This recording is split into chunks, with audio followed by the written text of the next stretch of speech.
Sorry. We've got 5 scientists, but we've got 1 of them, so that's 20%. Cameron is an absolute mad lad. For instance, this morning, the experience that we're running for Envisioning Futures involved putting people upstairs on the 5th floor and having them count rice in the abandoned bathroom, like over a toilet. And a security guard actually came up and bumped into Cameron, and he got busted for it. And we could see it all happening on our live stream. And he typed a message to us. He said, "Zach, please come up." We waited like a minute before we went up. But he was really cool about it. And I'm not sure what the motive of the story is, but Cameron's really cool. He's a cool guy. He's here to talk to us about smart swarm, self-organisation, and emergence. So everyone, Cameron Dowd.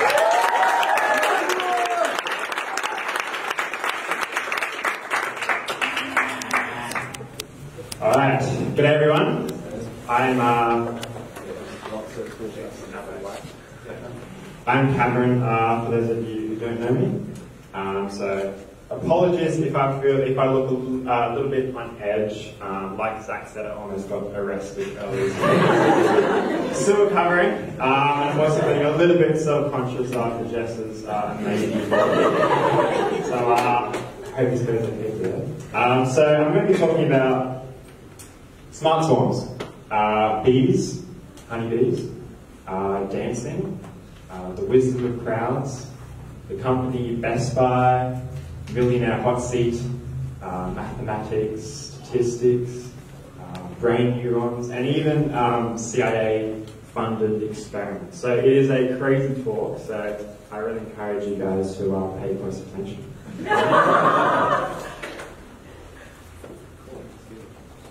Alright, so our story sort of starts on an island called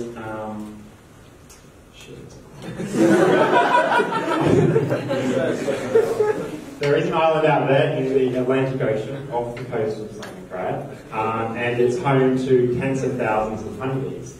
And a bunch of biologists and scientists have been studying these guys for almost a decade. And they've been documenting what they call animal democracy. So how do animals, or in this case bees, make decisions as a group, as a collective, and how can humans do that too? What can we take away from that? So the focus of their study has been on the process by which bees actually find new homes. So what happens is once every year, once a beehive has reached its sort of maximum capacity, the queen bee and roughly half the bee population actually leave the hive, and they go out in search of a new home, a new nest. And then the queen sort of leaves her daughter behind, and she takes care of the rest of the bees. It's a pretty cool story. And they spend the next few days out there scouting the land, trying to find the next home that will sustain them for the next year or so. I think one of the most fascinating things here is that the queen bee doesn't actually have any role or authority in determining the home that they're going to choose. This is up to the scouts, and the scouts are a group of hundreds of honeybees who go out there and they investigate the land, and they spend hours flying over it, looking for potential homes, trees, all that sort of stuff.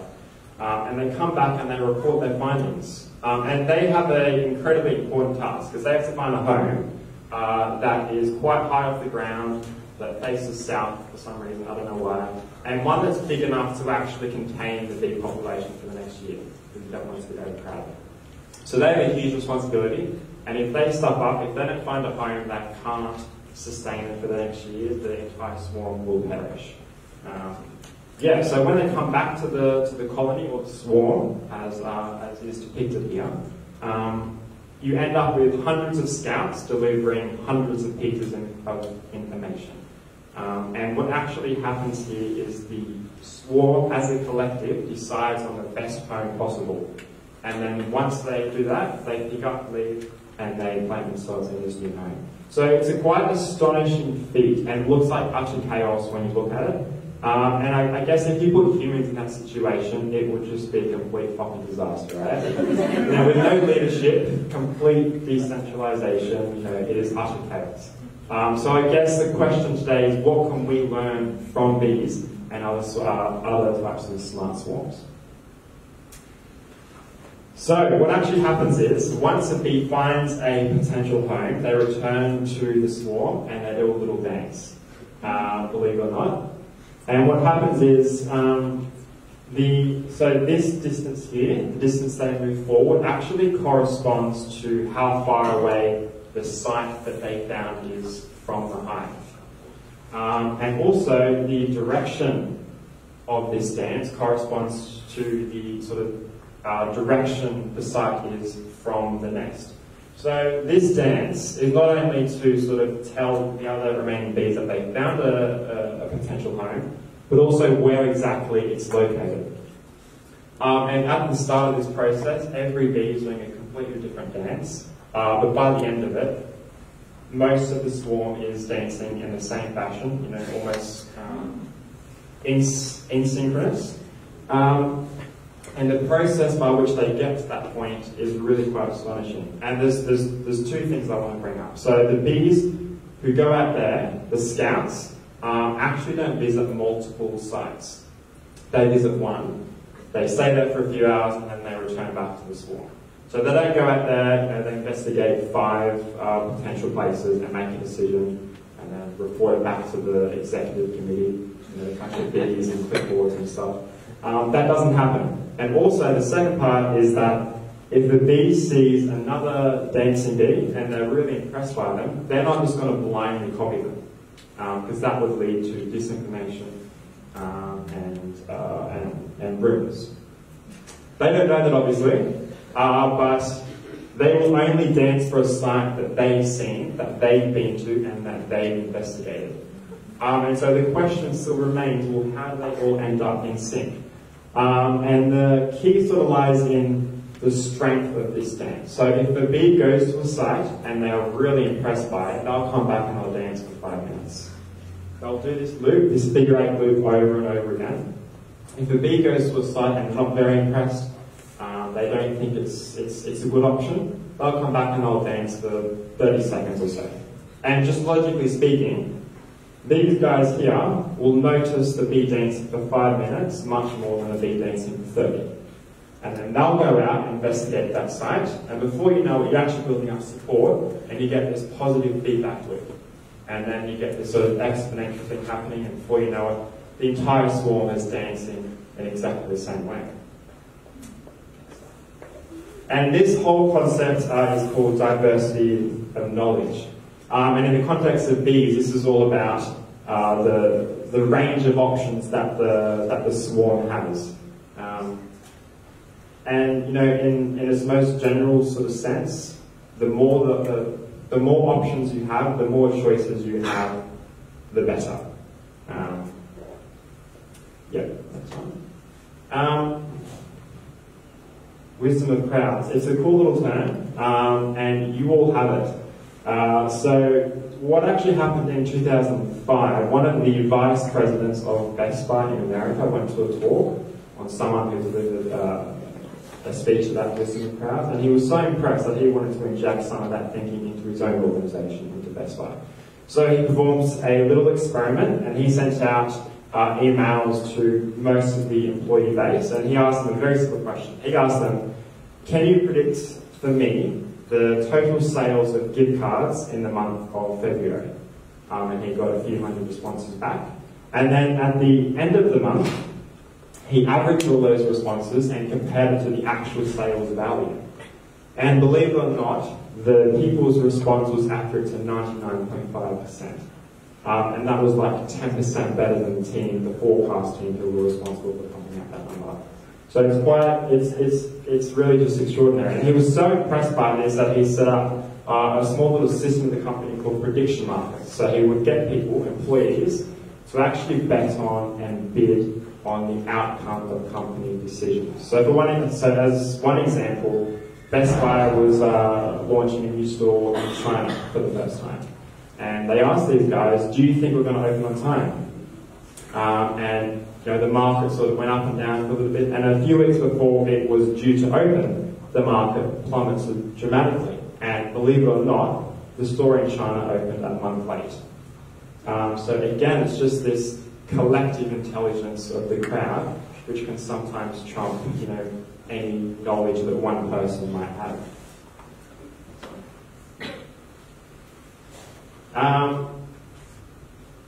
Problem solving.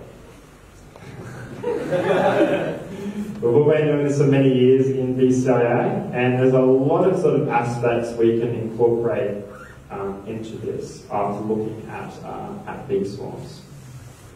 So, like I said before, diversity can sometimes, trump ability. So not in all cases, right? You don't want a butcher, a dentist, and a lawyer performing a heart surgery, right? That's not going to get you anywhere. So there are some cases, more technical cases, where diversity just doesn't equal better results. Yeah, I thought the rest of what I was going to say this way. Just give me a minute. Problem solving. That's right, next slide, Zach. And so I'm going to shift my focus to the CIA. So at Harvard University, the CIA actually funded a small experiment on college students. And this wasn't, the Stanford prison experiment sort of thing. This was a much more sort of nice sort of experiment. And what they did is they got 50 teams. And in each team there were 4 different college students. And they gave them the task of finding out, so they presented a fictional terrorist plot. And they wanted the college students to find out who the terrorists were, what they were going to do, when they were going to perform the attack, and who they were going to attack. And they gave them an hour to do this. And the researchers wanted to explore diversity, and in this case it was cognitive diversity. So they had a broad range of people who had, varying levels of intelligence. You had some experts, some non-experts, some average students, and they sort of formulated these groups accordingly. And what actually happened was, the researchers found that the best teams, so the teams who solved this problem quickest and most efficiently, were teams who allocated tasks efficiently and accordingly, according to the capabilities and abilities of each person, and who actually allowed each group member to contribute and communicate and collaborate. As opposed to the teams with experts who actually didn't coordinate much. They sort of did their own thing, they operated independently, almost in silos. And you'd think, when we go about problem solving, the best way for us to make decisions or to come up with a solution is to find the experts, find the people who know this stuff, people who do this for a living. But that's often not the case. That's a very easy trap that we fall into, and that's what they found in this experiment.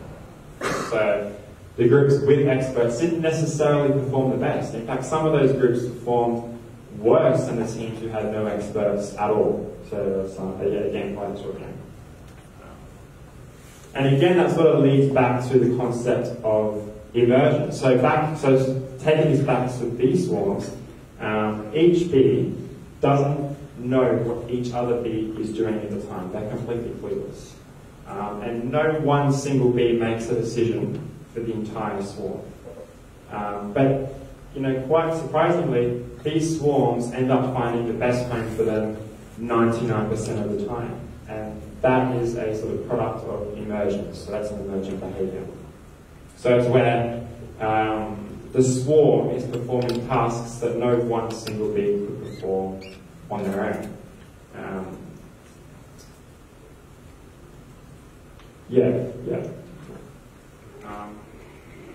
This is a little activity I have planned. So let's say, I won't do this activity on you guys, but let's say we've got 100 students, and let's say that 7 of them know the answer to this question, and that's Emily Blunt over here. So next slide. So those 7 people will vote for Emily Blunt here. And let's say 10 people know that this guy and this guy are in Harry Potter, but they're not sure about these 2 here. So just statistically speaking, we're going to assume that they're going to split those votes evenly. So 5 for Emily and 5 for Jim. And then let's say that we get an extra 15 people, and they only recognise one name on this list. And so 5 votes are going to go to Emily, Jim, and Matthew. And then the rest of the people have no clue, and they're going to distribute those votes evenly again.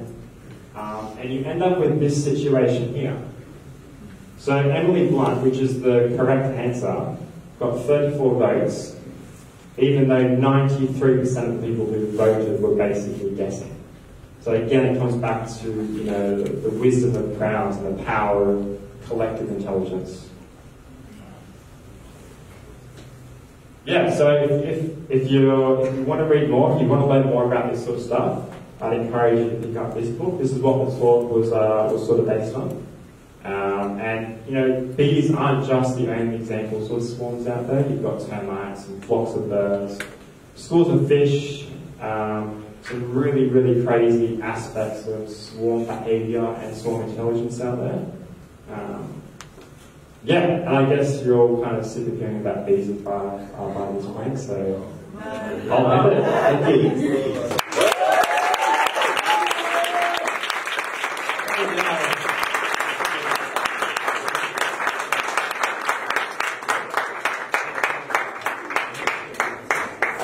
Yeah, that was super interesting, especially talking about the importance of being collective and diversity. In terms of wisdom of the crowds, I'll always remember that because my maths teacher back in year 11 said, alright, I'm going to place a $20 bet on the Origin game.